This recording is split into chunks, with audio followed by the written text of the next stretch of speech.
నమస్కారం ఘంటారావానికి స్వాగతం. ముందుగా ప్రధానాంశాలు. భారత యూజర్లకు యూపీఐ సేవలు ఉచితమన్న ఫోన్ పే, ఎలాంటి ఛార్జీలు విధించమని స్పష్టీకరణ.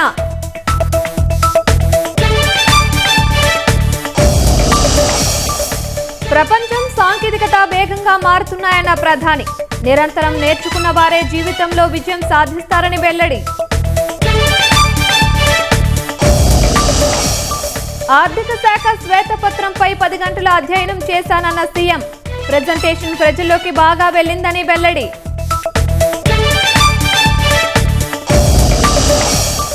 డిఎస్సీపై వైసీపీ దుష్ప్రచారాన్ని తిప్పికొట్టిన ఉపాధ్యాయులు, పాఠాలు చెప్తాం, కుట్ర చేస్తే గుణపాఠం చెప్తామని హెచ్చరిక.